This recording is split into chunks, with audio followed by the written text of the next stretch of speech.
Let me welcome all of you to day 2 of this conference.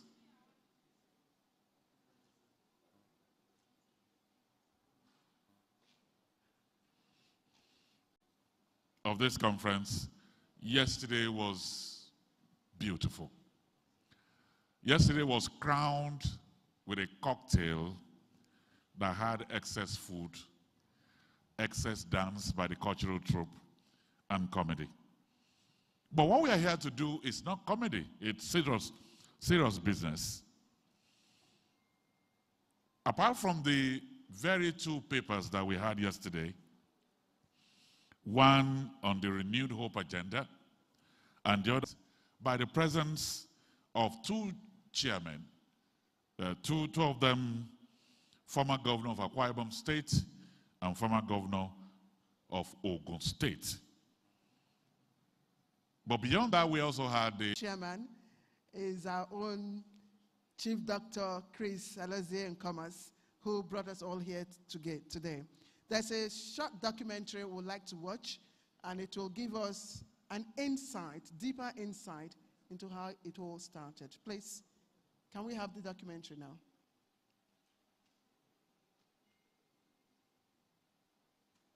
Our nation's capital lies a formidable institution, beclouded in the scheme of things, veiled from the prying eyes of the media until recently, yet pivotal and critical to the growth and well-being of our great nation, Nigeria. Welcome to the Forum of Former Deputy Governors of Nigeria, FFDGN, a documentary that peels back the curtain to reveal the vital role played by the indefatigable FFDGN in shaping our march to greatness. Registered on 25th April 2014 in the heart of Abuja after a courtesy visit to His Excellency President Goodluck Ebele Jonathan, it was unanimously agreed that FFDGN be formed as a platform to promote good governance, national rich history of service to the nation through strategic partnership, national rebranding projects, and capacity building. At inception, His Excellency Sir Gabriel Toby, Rivers State, nominated, while late His Excellency Patrick Yakowa, Kaduna State, the then Deputy Governor, seconded the appointment of His Excellency Abdul Malik Mahmoud, Bauchi State, to be the pioneer national chairman of the forum, and this decision resulted in the selection of 6 persons representative to represent each geopolitical zone of Nigeria, forming the first national Executive Committee of the Forum. Since then, we have welcomed net worth individuals with high values and upstanding character. Our membership is open to all former deputy governors who subscribe to the aims and objectives, as well as who are recognized as honorary associate members.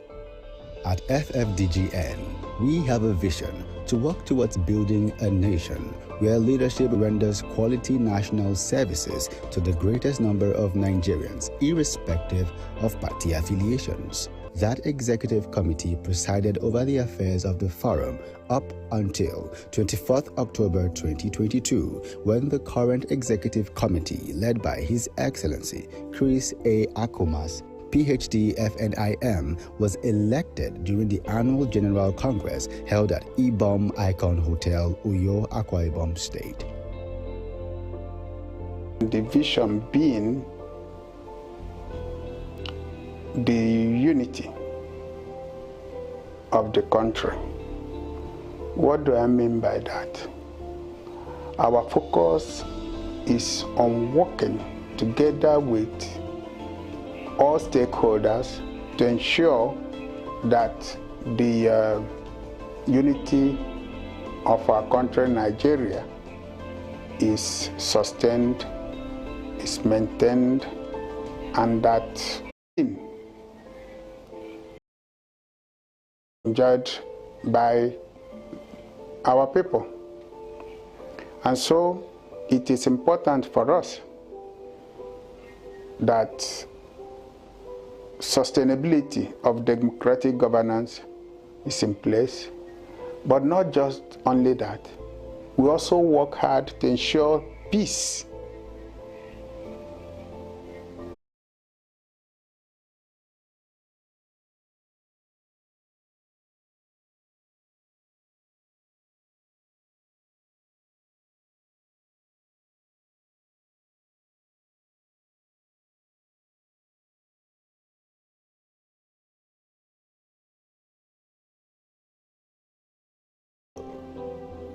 a support to bring out knowledgeable people to serve in the administration of our country.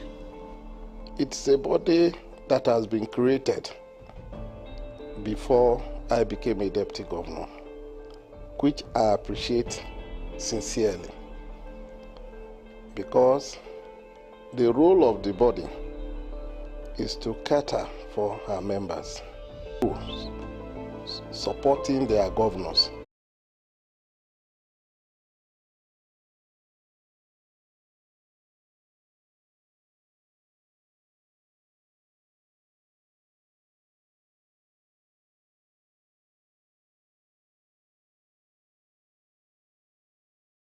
Dr. Udom Emmanuel, the teams by academic experts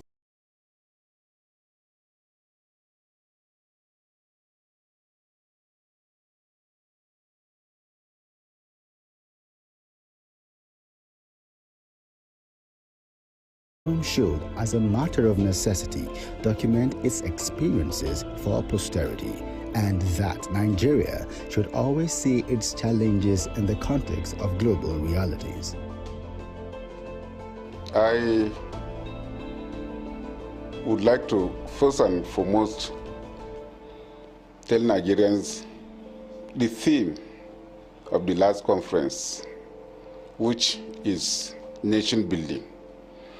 And going by the name, each and everyone will know that it has impacted to the nation and to Nigerians. When we talk of nation building, no nation would claim that it has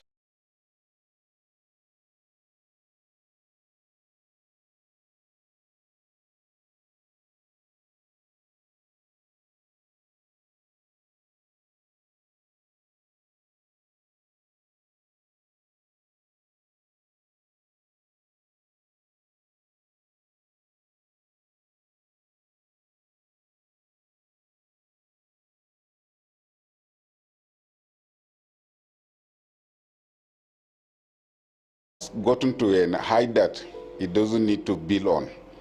Even the developed countries are looking forward towards building their nations. Even America, they're always thinking of how to build America the more. Talk less of a country like Nigeria. We feel there is the need to find ways of building this country. We can. This conference in Uyo, which from professionals, from professors, university lecturers, and so on, that is out to come up with alternatives, views on governance, leadership, politics, and polity. I think in the next few years, this forum will take over all, will go beyond what we would be expecting. But as soon as we had the last election last year in Akwa Ibom, you remember we had the national conference in Uyo, and also we had the first properly constituted 4th of October last year, 2022, that we elected a new ESCO after the previous one had outlived their term by almost 3 years. So we successfully had that, Dr. Chris Akomas. I think from the period and now, I think Nigerians have seen a lot of changes, and I can assure you that the forum has come to stay. The forum is now living what we call its vision. The Forum of Former Deputy Governors of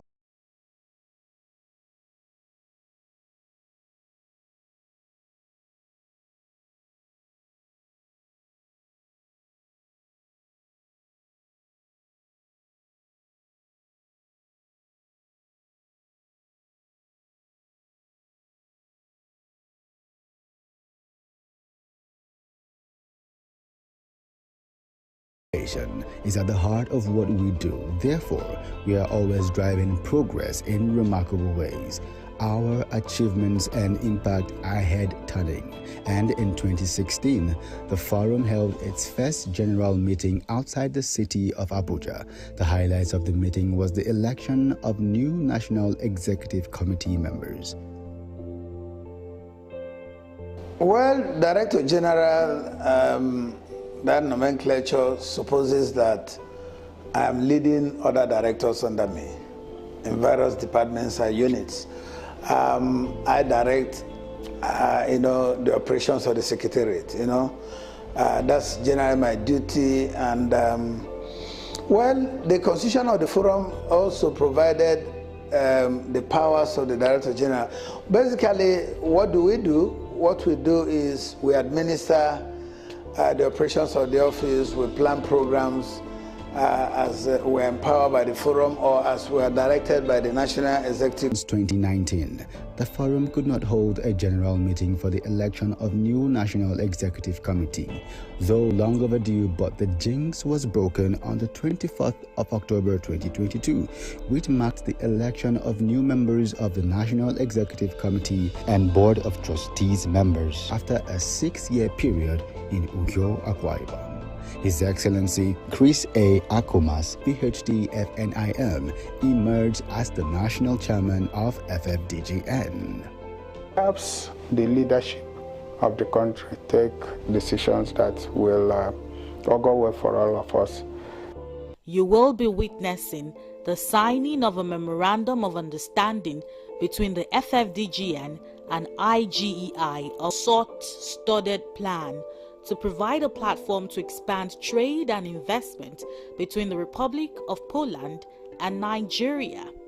Through this, we hope to see Nigerian entrepreneurs and companies join the Polish-Nigeria Business Council, PNBC, to provide access for made-in-Nigerian goods in Europe, in line with the vision of Mr. President Bola Ahmed Tinubu, GCFR. This year's conference, themed Strategic Solutions for Good Governance, Food Security, is pragmatic approach to nation building. The FFDGN is open to partnerships as we all work towards joining hands with Mr. President to rebuild our nation for the next generation. Welcome to our 3rd National Conference 2024.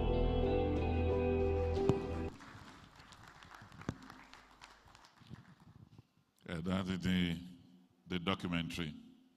And so, Your Excellencies, distinguished ladies and gentlemen, we will take our first paper.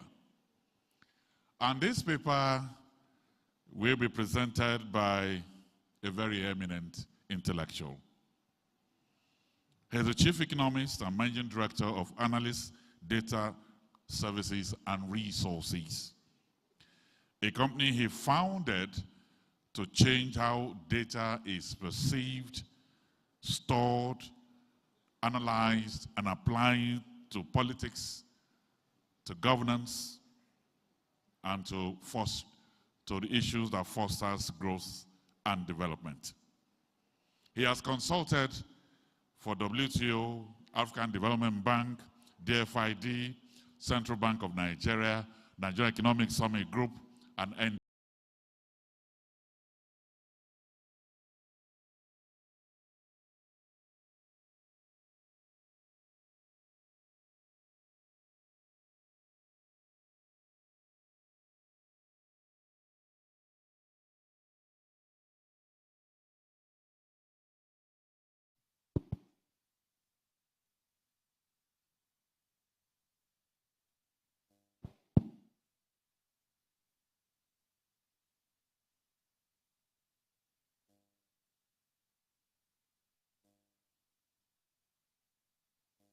As the Director General, they have my slides.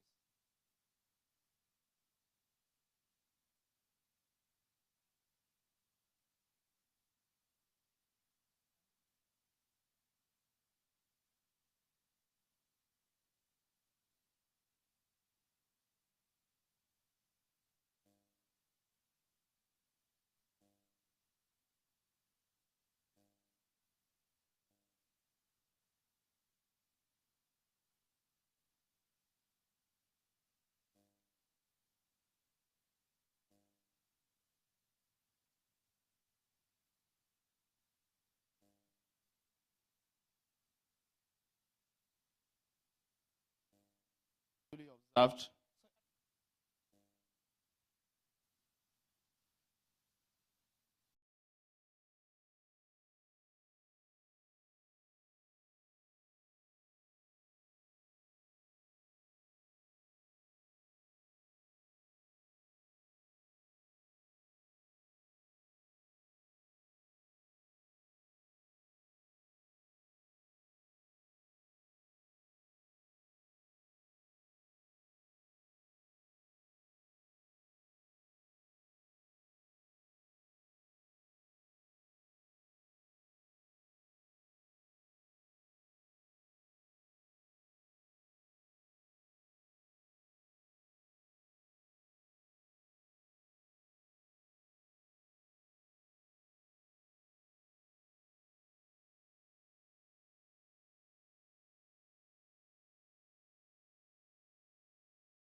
I'll come to some empirical analysis. Why is that important?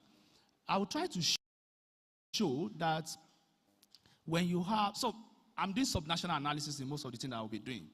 From 1999 to 2024, I will show us the governors, then I will show us the parties, I will show us when governors changed from one governor to another, when parties, new parties take over leadership in a particular state, and when governors spend one term or two terms, or they are incumbents, what are the implications of those things for certain fiscal indicators?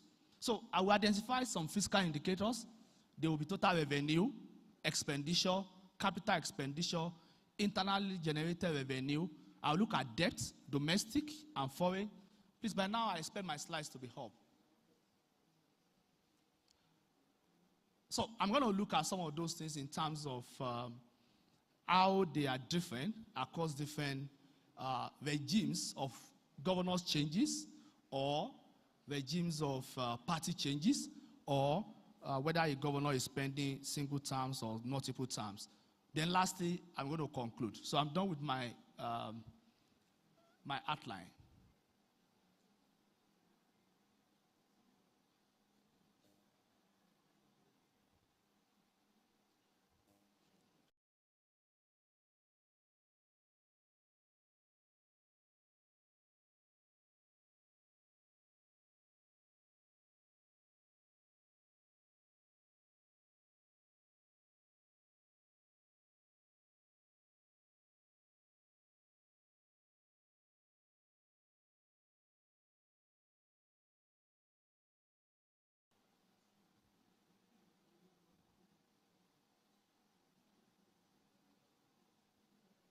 Apologies, this was sent like a week ago, so I thought.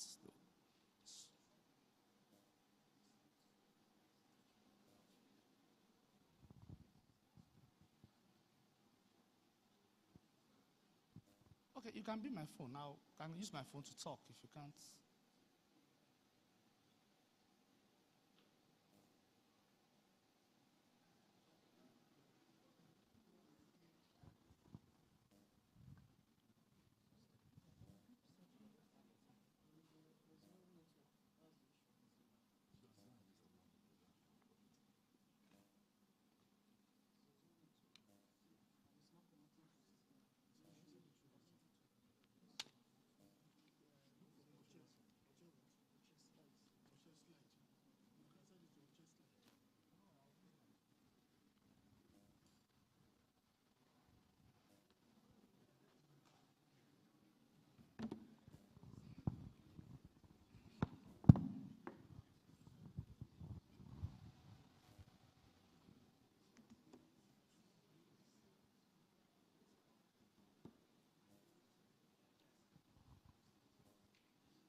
Sorry about this. I'm really surprised. I know I got a copy of Dr. Lowo Kere's paper more than a week ago. But unfortunately, I think this soft one was not sent to the Secretariat. In the bag you have, there's a copy of his paper. We distributed copies of all the papers yesterday. Check in your bag, pick out the copy of the paper, and he can speak to it using the paper he has. If you don't have, the Secretariat will try to give you a copy. DG, please get your people to get some copies so that those that don't have will be able to work, use that. It would have been better to have it on the screen, but since it's not there, we'll go. Doctor, this is not your trademark, so let's get going. Thank you very much for your patience. Thank you for that intervention, sir. So I start my introduction. Apologies for that. The relationship between incumbent and their predecessor is critical for political and organizational dynamics. And we know that this relationship can influence a lot of things in terms of decision-making, strategic direction, and effectiveness of leadership as well as governance. And it plays a crucial role in the completion of projects, in the transition of power, especially between incumbents and their predecessors. So what we try to do in this presentation is to look at how all this plays out. Traditionally, when you look at succession, it will be a process where the predecessor gradually decrease their influence over time. So if you are a predecessor, after some time, you decrease your influence, and the influence of the new person starts increasing over time. Once you transfer responsibility and authority to others, and that process is completed, you quickly and quietly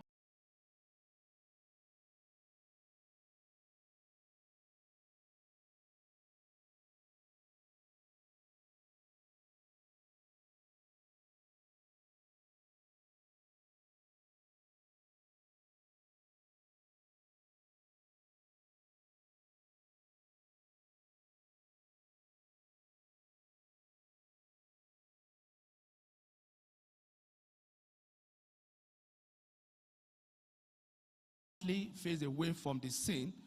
But this view is too traditional. In the recent, if you look at Calculu 2013, for instance, it has shown that post-succession predecessor and incumbent interaction do not end with the transfer of title, authority, or responsibility.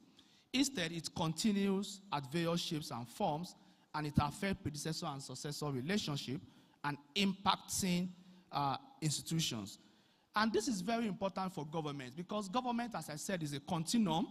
Large-scale infrastructure in education, in health, they are not things you do once and for all. They are things you do for many years. So if you have started as someone, you also want somebody that will come in and then continue those things. Otherwise, we have abandoned projects and you don't really learn from institutional memory that your predecessors have. And it has been found that when incumbents collaborate with their predecessors, it ensures that projects do not face unnecessary delays or abandonment, and they maintain continuity for public service. We are all for public service, so if you find the relationship between the two, we can align short-term actions with long-term goals. I'll give you a good example. Before the last president left, we did the National Development Plan, 2021 to 2025. I was part of those that did the modeling and some of the things in the plan. And then we also did Agenda 2050, looking at the next 30 years, what is going to happen. So when you have a new government, you also need to look at those things, to say whatever is in the 8-point agenda must also align with the NDP 2021 to 2025 and also align with the Agenda 2050. Otherwise, you are going to start something that you don't finish as a country. It's very important for us as a country. So in sharing ideas, that is, incumbents and qualified backup is ready to support the incumbent. So most times it's like, if you have the relationship, people then think there's a backup to the current administration. In other words, it's not a question of we against them, it's a question of public service. Predecessors often take advisory roles and their guidance can effectively. So there are pitfalls. A lot of time, the incumbent probably has not done it before. predecessor will tell them this is the way to go about it. And predecessors often provide valuable insights, institutional knowledge about projects, challenges, stakeholder relationship that may not be documented. So it's not everything that's done before, but it's not documented. It's not everything that is documented. A lot of things are not documented in life. It's through interactions that you can gain insight into them. So sharing ideas can therefore ensure that effective policies initiatives continue, promoting stability and consistency in governance. During the transition period, predecessors often help prepare incumbents by sharing knowledge about ongoing projects. So there are ongoing projects. You don't just go into the projects because they are already ongoing and they have more information about them. In one of the presentations, I have a table that just shows different states, 36 states of the country from 1999 to date. The governors that were there and their parties. You have the black and white, but it shows, you will see the colored. We can see that it usually was green, then now it's turning to yellow. In other words, it was largely PDP, now a lot of APC that we have. What are the theories? What are the principles that underline the relationship? I'm going to talk about 4. Continuity theory of succession, accountability or scapegoating, partisan identity theory, and what they call Alesina and Tabellini theory. Sorry, don't mind that I said theories, but I'll try as much as possible to make them very simple for us.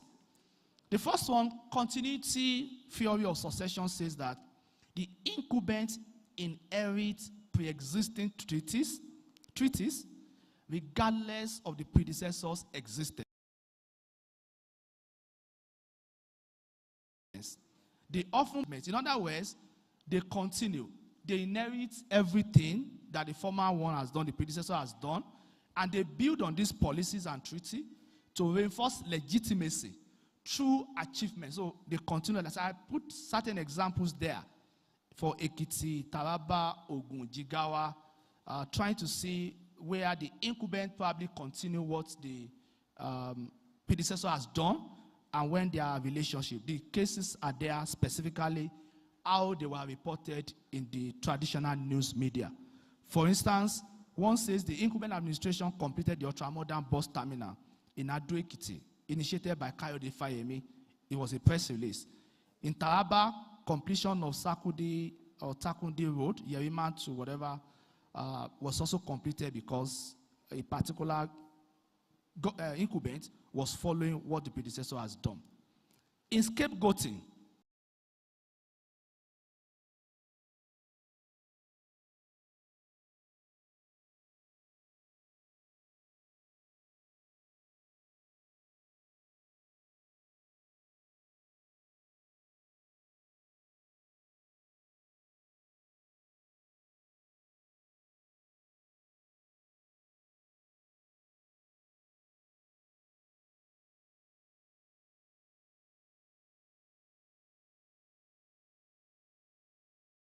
that is the second theory. Incumbent leaders often blame their predecessors for economic and political issues, deflecting criticisms and rallying support. So the criticism to them, they can easily say it was done by my predecessor, so that they can rally support for themselves and against their predecessor. And this can also involve scrutinizing previous leaders' actions to assess the current leader's performance, so that people can then say, I'm not doing badly, especially if you compare me with what my predecessor has done. We've seen cases where we have infrastructure deficit and the governor will say, is my predecessor. Or hospitals are not built, salaries are not paid, is my predecessor. I have a particular case there. The existing one, or the predecessor appointed permanent secretary, and the incumbent just said, I want to ratify it. All of you go back home, I have another one. And things like that have happened. And people have said, I also want to look into what my predecessors did when he was in the office. The other theory, number 3, is called partisan identity theory. This explores how political identity and political affiliations shape the relationship between incumbent and predecessors. Incumbent may adopt or reject predecessors' policies based on party alignment. So, they will determine the alignment they want to follow. Is it different parties or different caucus of the same party? Or they may even be in alignment. So if they are in alignment, maybe the same party or even different party, but the predecessor and incumbent, they like each other or they think alike, they are likely to do the same thing together. But if they are in different caucus or different parties, they may do different things. We have cases here, River State, you have seen cases in Edo when someone will say, okay, I'm in this party, but vote for this other party. Or I will defect to another party, even though I came in on the mandate of a particular party and the rest. All these affect the kind of sharing of ideas and completing projects. It doesn't mean that you will not initiate your project, but we are talking about completing the project that have been started by your predecessor.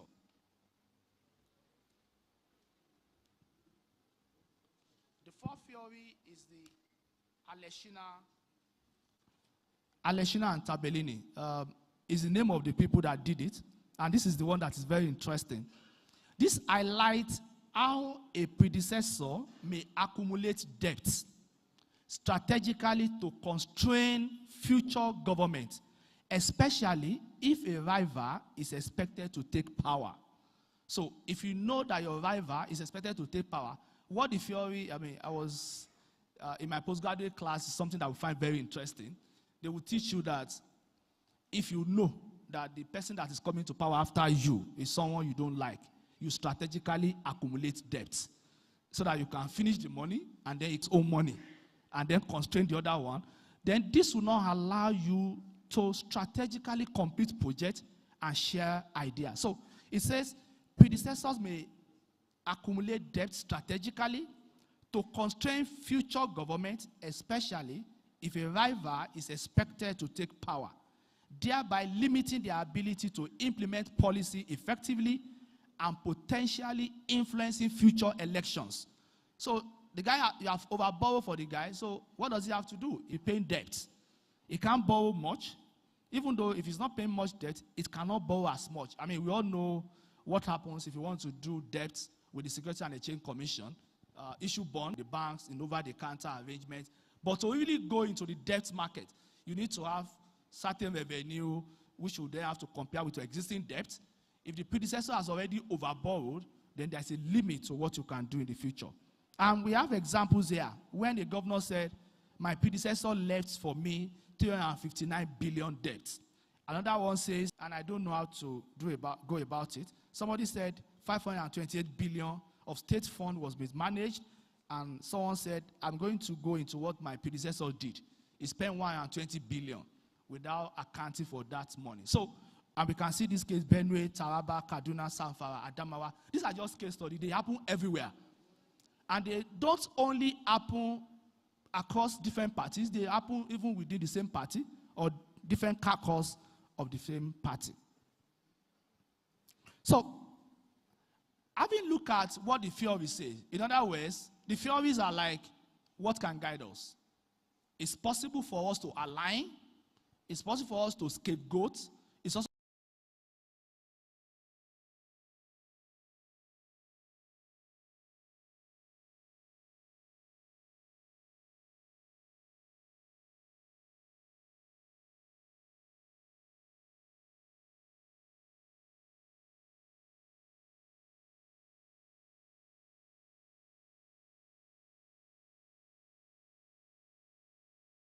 possible for us to strategically overbuy ideas.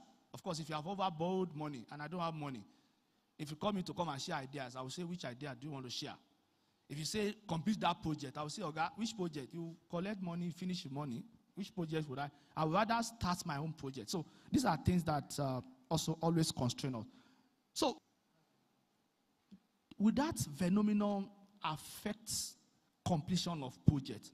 So by completion of project, because we don't have all data, the type of data that I would like to have, I was just looking at some fiscal indicators, like expenditure, like revenue, like debts, and we are comparing across all testing analysis that you find in the papers that you have there. No amount of what I can say here will explain everything that you have, but you find them useful outside this place also. So we look at change in political parties, which is measured at 3 levels. new party entry year. So we look at the year that a new party we have due.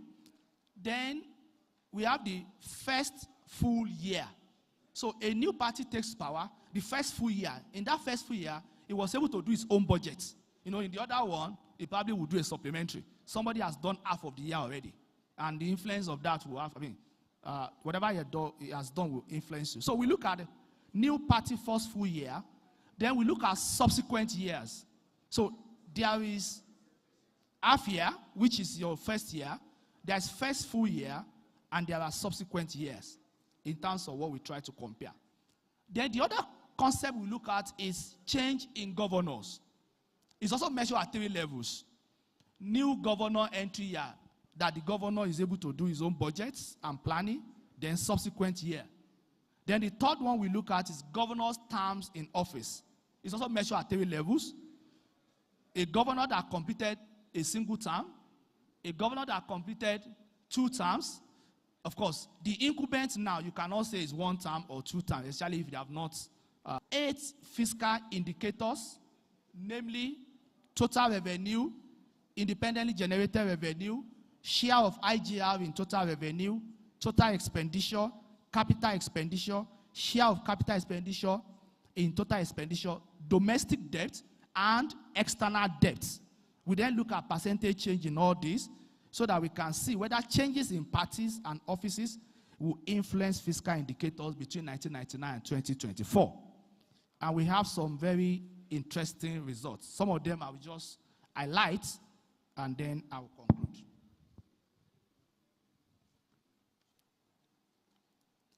When we look at total revenue, we found that the new party's first full year shows a relatively higher total revenue compared to subsequent years. Conversely, when a new party takes over, the entry year shows lower revenue. I will read the results, then I will come to a conclusion to make a sense out of the conclusion. When it comes to changing governor, the total revenue for new governor's first full year is relatively higher. I will make a sense out of them as time goes on. Total expenditure. The new party's first full year shows relatively higher total expenditure compared to subsequent years. Conversely, when a new party takes over, the entry year shows lower total expenditure. Let me just move to debts or capital expenditure. The new party's first full year capital expenditure is higher than subsequent years, but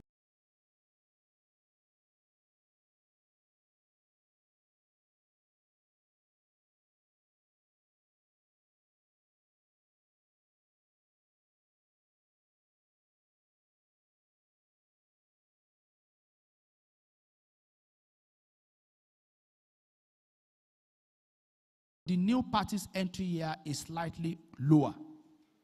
Debt. For debts, let me just take domestic debts. I have domestic and external here. In domestic debts, both the new party entry year and the new party first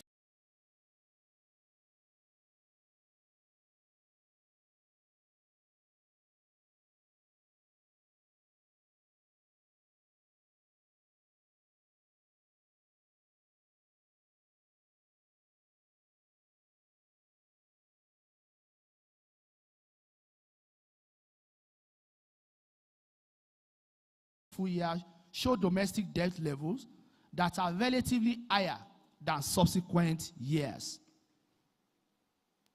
What is the summary of all the 8 charts that I have? Number 1, overall, the new party's first full year is the highest, followed by subsequent years, and then new party's entry year. What that means is that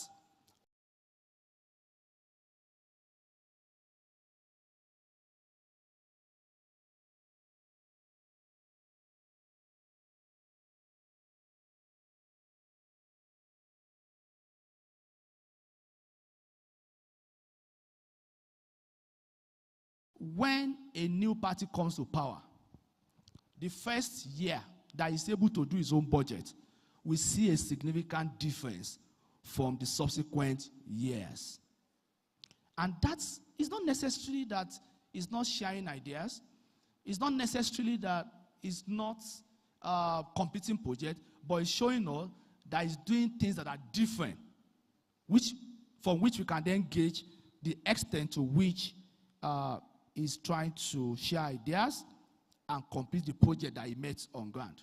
When it comes to governor, the new governor first full year is the highest also.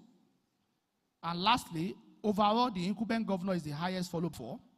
It is observed that when a new governor comes into power, it changes the state fiscal activities significantly from those of his predecessors. This behavior is more exhibited when the predecessor and the incumbents are from different political parties. It is also observed to be higher among those that are currently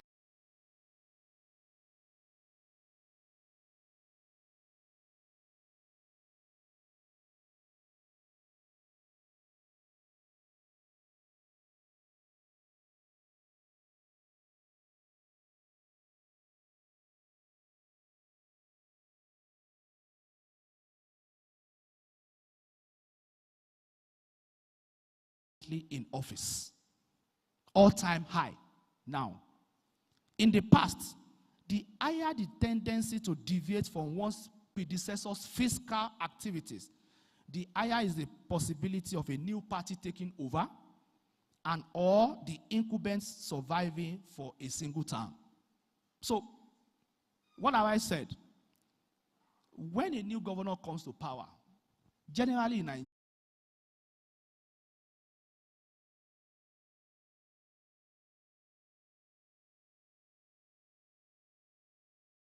recommendations. I'll read out. Those rather than long-term economic benefits. We all know Nigeria needs something that is long-term. We give palliatives, we do a lot of things, they are supposed to be short-term. Long-term structure of an economy must be addressed. We must change things structurally.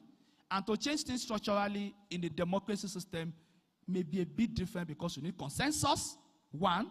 Two, you also have parties taking over from parties or persons taking over from persons. Then, if they don't share ideas, if they don't complete projects that they've started, then it's like building, what's it called? First floor of several buildings, rather than a skyscraper. To create sustainable fiscal policy that benefit the economy. Support, collaboration.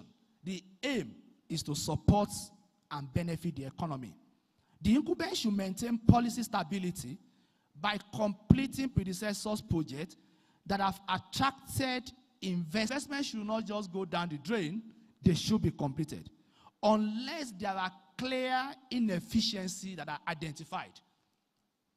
Maybe inefficiencies are identified, but those have to be clear. And then consensus has to be reached to say, the road to this village is done halfway. Why must we complete it? Because there is nothing to get there. I don't think everybody will support you in that anyway, because those people there will never support. But it must be a clear case of inefficiency before you say or justify you're not completing a project that was done by a predecessor. Incumbents should avoid delaying or abandoning predecessor's project solely for political reasons. Oh, no, don't worry. I'm used to this. Thank you. Solely for political reasons, as it could result in inefficiency, wasted resources, or undermining public trust in governance continuity. Public trust, underline. Once people know that, leave it, when he leaves office, the predecessor or the incumbent, the successor will not continue, then you have lost the trust of people. One governor is a different deputy governor, is a different president, but after some years, they also think when he goes, the other person will also do the same thing that he has done to this one, to him, and to all his projects. So it's very important for us for governance continuity. This promotes a sense of continuity and reliability in governance, and it improves economic stability. If it's a state, if you want to do toll, if you want to do a processing, whatever processes maize or processes cassava, if you want to toll roads and the rest, it should be a long-term plan. And people should be able to work together, not only because they are different parties, but because, most importantly, what benefits their citizenry is an important thing. The government should consider the political implication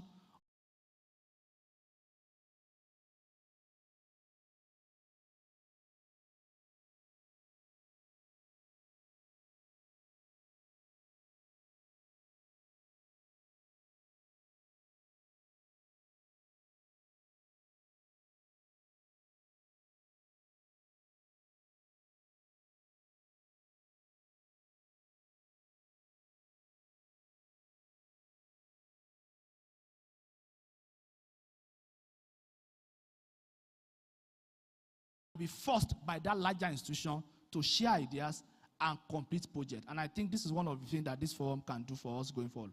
Thank you very much for listening.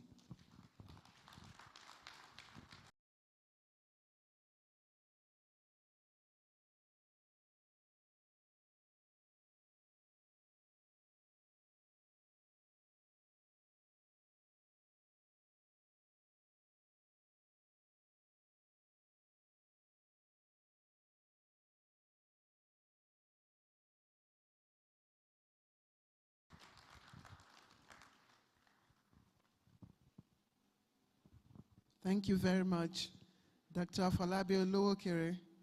And we do sincerely apologize for that glitch there.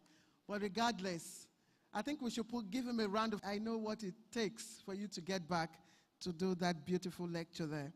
And next paper will be on ensuring food security, taming the challenges and exploring innovative approaches to agriculture. Our speaker or paper presenter is a different kind of expert. He's an expert planter. And you'll be amazed at what plant he specializes in. Professor Nuhu Gwagwo is an agronomist, and his area of specialization, maybe I should keep it to my weed sciences. Did you hear that? It's not just any plant. Weed. Let's put our hands together for Professor Nuhu Gwagwo. Thank you very much, sir.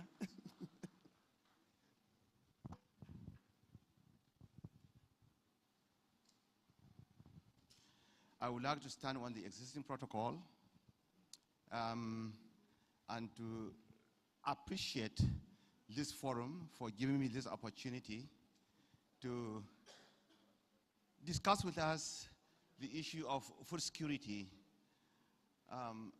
Is it something affecting us, and if food security? Just like as she said, I'm a weed scientist, an agronomist anyway, but a weed scientist, and particularly dealing with parasitic weeds. So you can see it goes deeper into just being a weed scientist, a parasitic weeds. However, I will be talking to us about this topic this morning. And yes, go on. I know every one of us have eaten this morning, hopefully. Otherwise, by this time your eyes will be blinking. Of course, food is a basic necessity of human existence. This is just basic, just like the air. Food is necessary for any man or any human being to exist. Now, by 1996, in November, in Rome, the Food Summit agreed to ensure that there should be this food available. Now, for a well-fed nation to bring development, you must have enough food to feed your people. They can become energetic and be able to many nations, including Nigeria. Of course, this presentation will look into the issues of status of food security in Nigeria and the way out forward. The concept and definition of food security, the concept was actually seen in the first place in mid-1970s precisely in 1974 at a conference at that period of time. And they defined food security simply based on availability.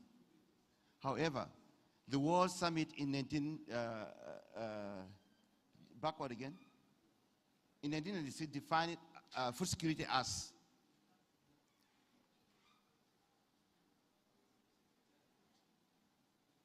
that food security exists when all people at all times have physical and economic access to sufficient, safe, nutritious food that meets their dietary needs and food preferences for an active and healthy life, according to FAO 208. And this involves 4 concepts: availability, access, utilization, and stability.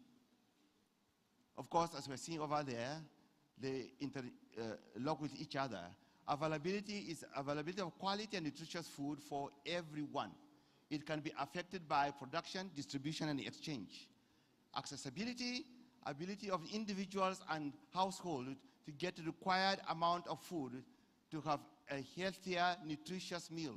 It can be affected by affordability, allocation, and preference. Of course, utilization is to meet the nutritional needs. People must have access to a sufficient quantity and diversity of foods. Not only that, but also they should have a proper metabolism out of that food.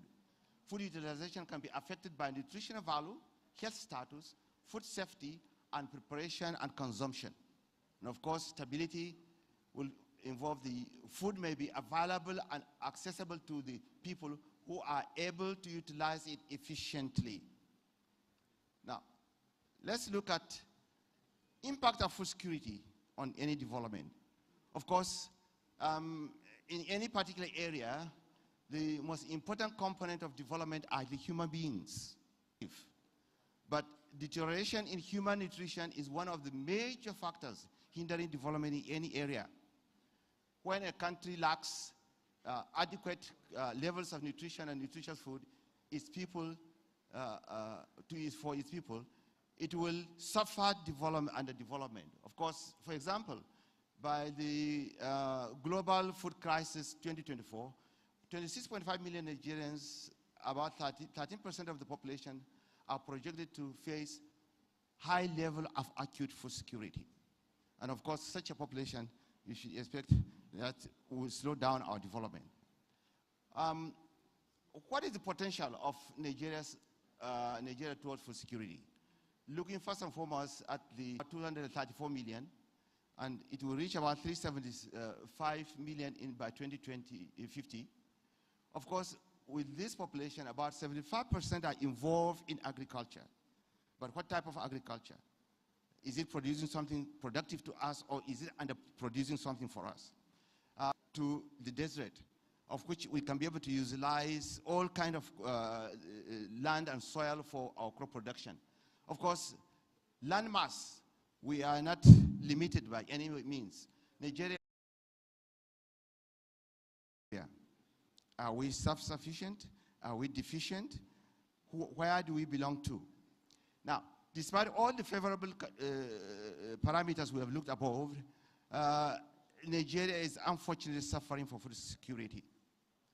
And the statistics shows that about 70% of the population are living below poverty line. This is internationally established.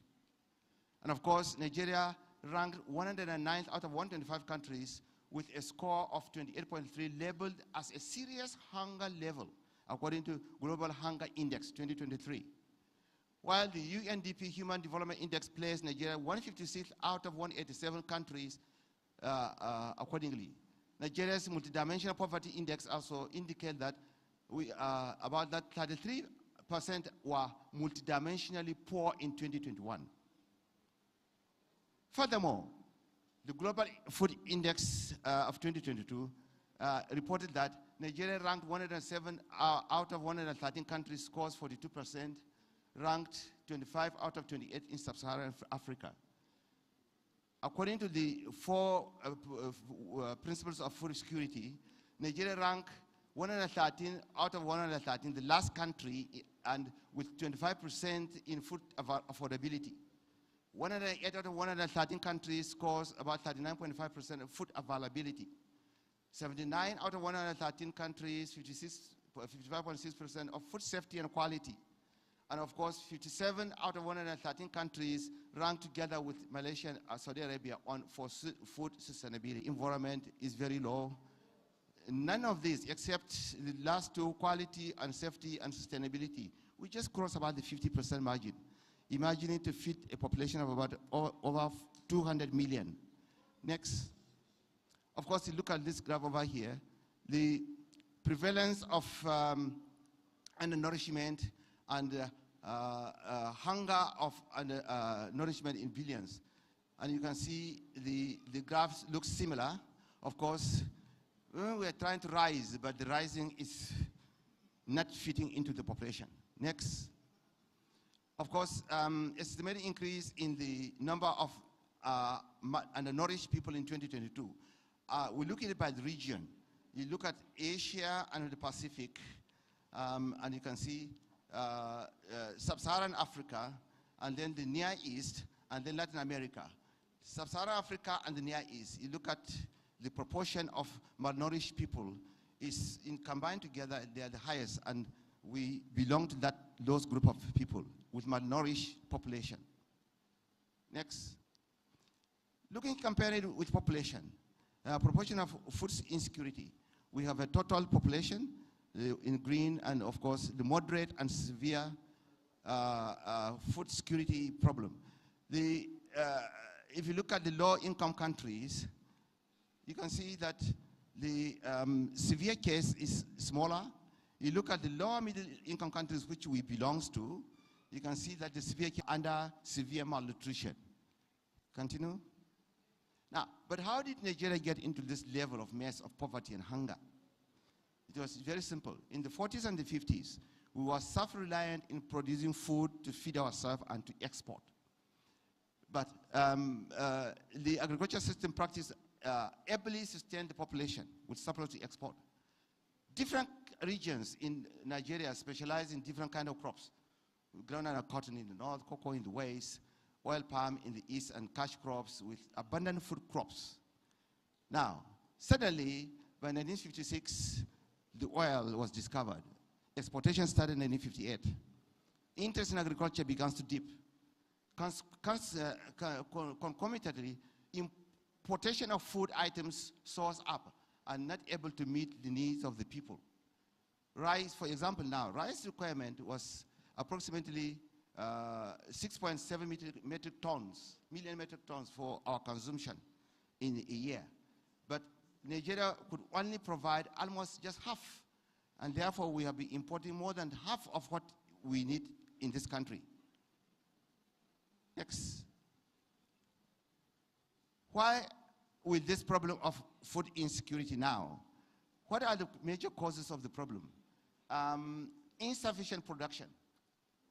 Agriculture sector has remained underdeveloped due to primary system and degraded soils of our country.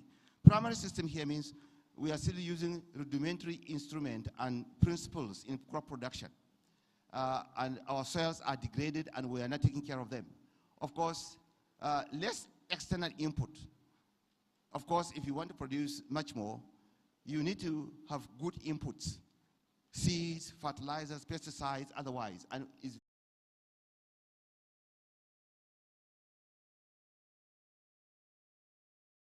a lot of the speakers yesterday and even those who commented talked about insecurity, which is very serious in this country.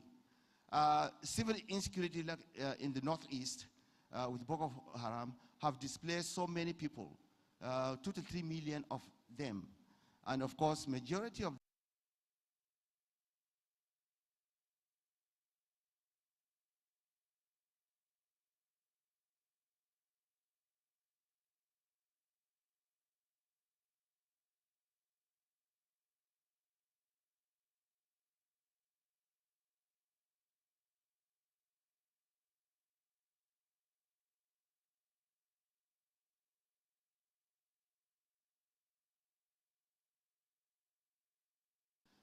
furthermore, about 6,000 widows are left, 25,000 orphans, equally about 215 more than that, and 140 cows, sheep, and other animals.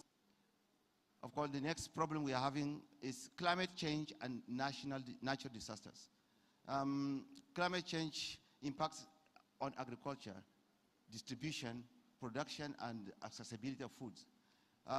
Principally in this situation, the issue of drought, flood, and landslides becomes a problem. FAO in 2024 reported that floods have affected about 29 states of our country. And by September, early September, about 2.5 million people have been impacted and around 2,000 displaced. Now, by September 2024, again, 10 September, about 1.3 million hectares of land submerged, including about 558,000 hectares of cropland across the country. The recent Lake Alau breakage in Maiduguri affected millions of people and affected thousands of their farmlands. Floods like this can happen. Next. Now, flood occurrence in Nigeria. For example, if you look at it over here, just very briefly, you can see the purple color seems to be carrying more numbers, which is the northwest, and followed by the northeast, and then the green, and of course followed by the blue, which is the north central. So these areas in particular are very much more prone to floods that have devastated land for agriculture. Next.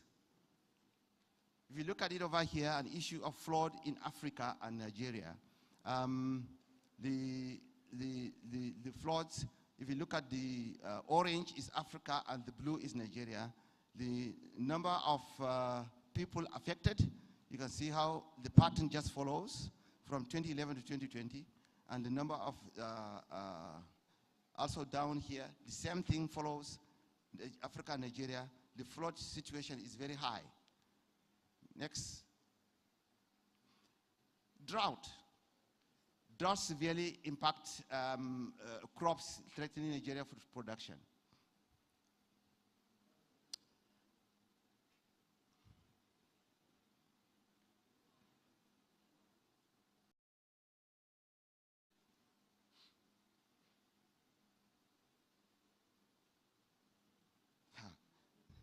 You can control it upward. You have moved away from drought. Thank you. Now, cereal production can drop as much as about 20% due to drought, according to National Bureau of Statistics currently. The 2019 drought resulted in about 15 decrease in cattle population and meat and dairy production in northern Nigeria. Drought accelerates soil degradation, diminishing agricultural production. Approximately 35% of our land is affected by desertification, primarily due to drought. This is just the recent drought. You know, in July, August this year, there was a kind of drought spell. And this is a situation in Langtan local government. You can see how badly the maize are affected. Of course, it will reduce yield. Next. The situation can be dangerous and catastrophic for animal production. Next. Of course, desertification is approaching so fast into the northern part of this middle belt. And an example of situation of drought development, which is affecting our crop production. If you look at the view of OIT of Ziggy in Niger Republic in 1964, look at how it looks like. In 1975, 10 years after that, and in 1991, you can imagine what becomes of it completely. So the desertification due to drought is real. Of course, you can imagine this tree. How can it exist in the next few years? Wind erosion have eroded all the soils away from its root. Yes, next. Low technology for processing and storage is another factor that hinders our food production. The use of modern technologies in the production and distribution of agricultural products is very low in Nigeria. So the sector depends more on manual labor for all the activities. Local farmers can hardly afford imported technologies and lack maintenance capacity. The next problem is Nigerian food security policy review. From 1962, with the first national development, second national development, of course, including issues where budgetary allocation for agriculture was reduced compared to even transport allocation. And of course, down to 1975, the OFA in 1976, Green Revolution in 1980, and the fourth national plan from 1981. All this were put in place to increase food production, but unfortunately, can you move on?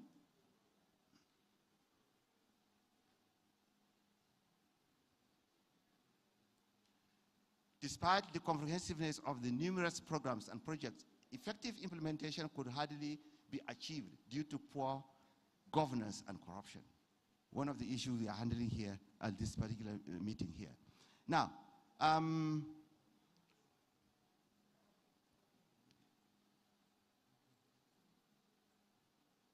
well, what's happening with the slides? Okay, move on.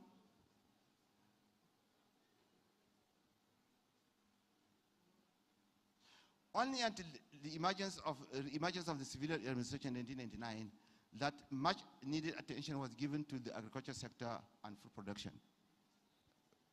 Yes, next. The next problem affecting food production, insufficient policies and corruption. Of course, I've just mentioned that one earlier on, and just move on, next. Some of these failures are as a result of these programs they were put in place. Operation Feed the Nation, Law Basin Development Authorities, Green Revolution, DFRI, NALDA, National Transformation Agriculture Agenda, and so on. Due to cheap prices of food, government prefer importation of food items rather than local production. Despite all these programs that were put in place, poorly implemented, and whatsoever the case might be. Now, what are the innovative ways we can increase food production? The use of improved seeds, seedlings, and GMOs, with a question mark. Now, according to the Nigerian Seed Portal Initiative 2024, seed is the foundation of agriculture and serves as the most important input in agriculture production because of, first of all, of germination. Improved seeds can give you up to 80% germination, which is what you require than a traditional seed. Next. It gives uniform stands and makes harvesting easier. It gives vigorous growth that compete better against weeds and resist insects and disease attack. It brought about early maturity, pest resistant, drought tolerant, or drought resistant. And of course, improves crop yield up to between 50 and 100% than local variety. So seed, however, our seed industry system is very weak and need to be strengthened in order to have food security. Agricultural productivity, one of the innovative ways. And in this regard, current technologies that will be involved to increase productivity includes irrigation development. Agricultural production can be increased in Nigeria by dry season crop production through irrigation. We have about 340 small, medium, and large dams, of which about 85% are located in the north. And the system helps to increase food availability during periods of scarcity, improve food security, and reducing post-harvest losses.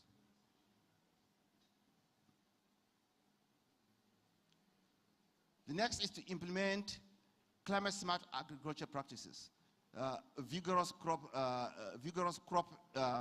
livestock integration management, adoption of smart crop varieties and livestock species, mechanized production, climate risk management, farmers' knowledge and capacity, research and extension services. We should strengthen partnership and collaboration, protected agriculture, and of course promote bag or container gardening and hydroponics.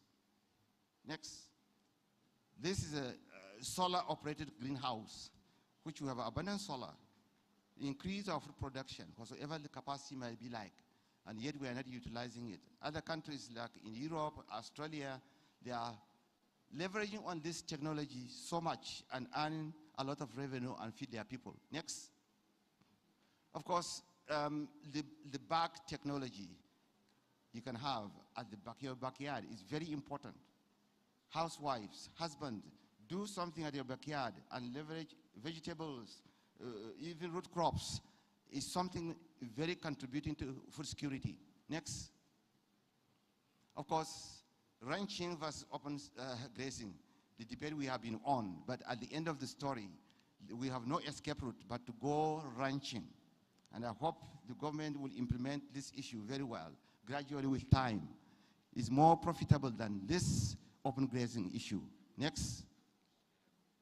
Of course, cut flower is a very big good business. East Africa have leveraged on that very well, and the farmers are getting a lot of good revenue. And the greenhouse and the screenhouse system can use this one, and we can be able to export cut flowers to Europe and other part of the world. Next. Of course, hydroponic techniques, very small land area, just have water. You can have deep water system producing vegetable like that. You can have the nutrient film system producing crops like that. You can have the drip system constructed, and you can even produce fodder to your animals and sell. Next. Now, train and support youth entrepreneurship is another way we can be able to increase food production.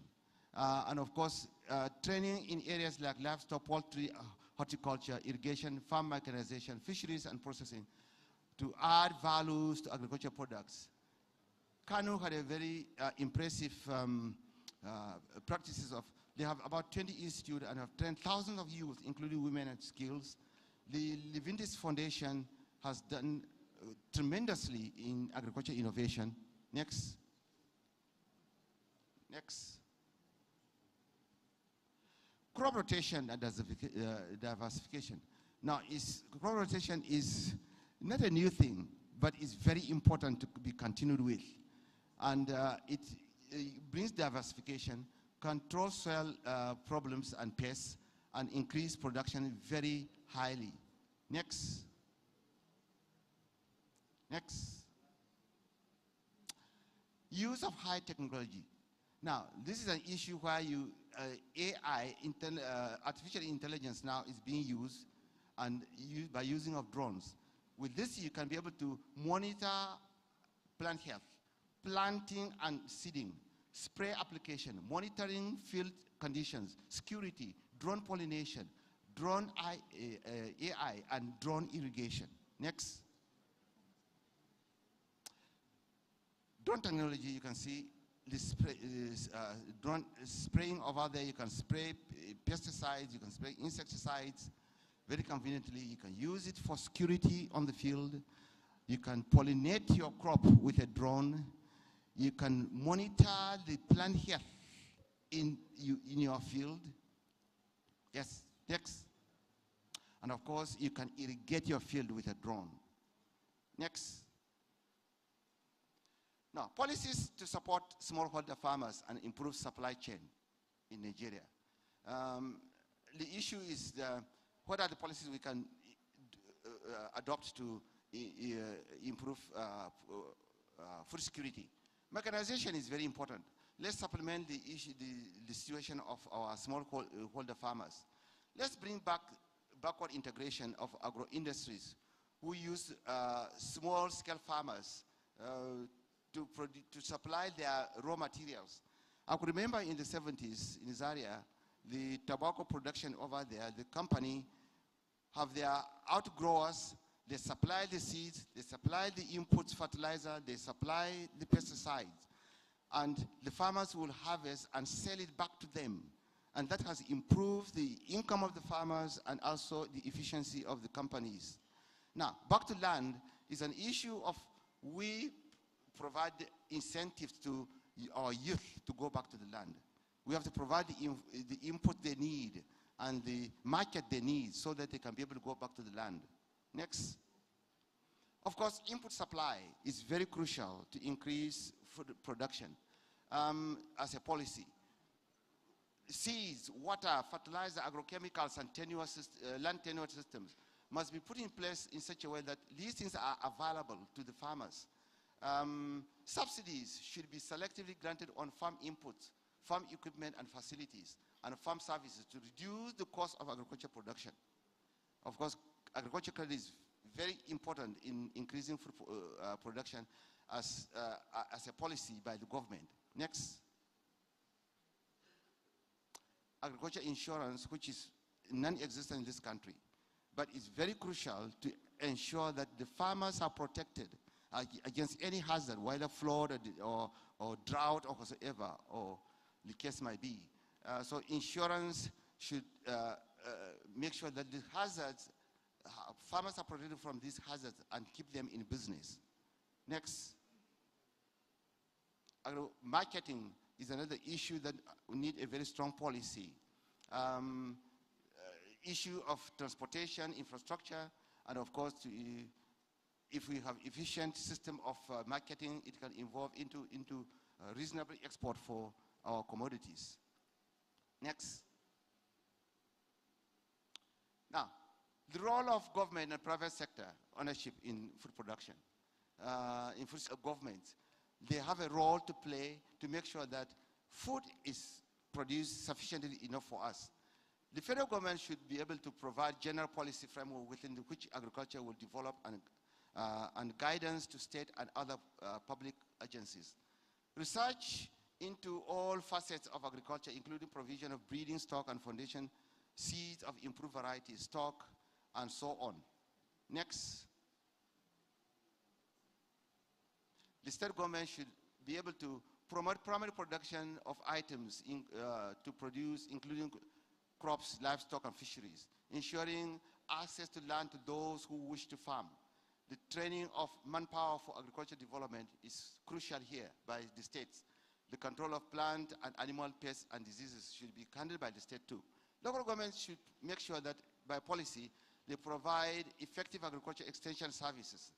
And of course, provision of infrastructure, rural infrastructure like roads and water. Of course, mobilizing farmers to accelerate agricultural rural development and cooperative organizations should be handled by the local government. Next. The private sector should be involved in investment in aspects of agriculture production, agriculture storage and processing and marketing, agriculture input supply and distribution, agriculture mechanization, provision of certain types of rural infrastructures and support for research in all the aspects of agriculture. Next. In agriculture, a collaborative mechanism in which the sectors involved in research fields and private sector share resources, risk, generate innovation for the development of the agriculture sector, including the livestock, forestry, and fisheries. Possible partners include research institute, university, the private sector. The collaboration brings new technologies to the smallholder farmers. For example, the New Rice in Africa initiative, a partnership between African and Asian researchers, has high-yielding rice now grown in African countries. That is PPPP. Now, the African Agriculture Technology, AATF, facilitate private partners to develop drought-tolerant maize. And of course, the SIGIR also provides about 75% of food and protein crops to developing countries through partnership. Next. Let's come back home and see examples of PPP. The Anchor Borrower program is, to some extent, has gone successful with about over 800 billion naira to about 3.9 million farmers disbursed, and about 4.9 million hectares of land cultivated across the land. That is tremendous. By 2021, it has disbursed about 161 more billion, released to about 770 farmers to cultivate about 7 commodities for about 1.1 hectare. That is tremendous. Next, the agribusiness for small, medium and small investment schemes is another federal government commitment which has proved some promise for small-scale business people. And that scheme, the Standard Bank, that's tremendous. Next. In collaboration with the Federal Ministry of Agriculture and Water Resources, the Standard Bank also have established what they call Agriculture Credit Scheme in 2009, and this has improved the agriculture value chain in this country tremendously. Between September and October 2021, about 5.9 billion had been disbursed to finance 6 large agriculture projects under this scheme. The NASIL operation also was very helpful. Agriculture promotion policy and the Nigeria Africa Trade Investment Promotion Program are also working to increase contribution to agriculture to the economy of Nigeria and food security. Next. In conclusion, may I say that food is very fundamental to human existence and development, no doubt about that. Most of the countries, especially Asia and Africa, South America, are having millions of their population living under food insecurity and malnourishment. Nigeria is under a serious state of food insecurity, resulting in serious hunger and poverty. There are some innovative measures that could successfully be implemented to boost food security. Government policies, as well as the roles of PPP, could enhance achieving food security. Thank you for listening.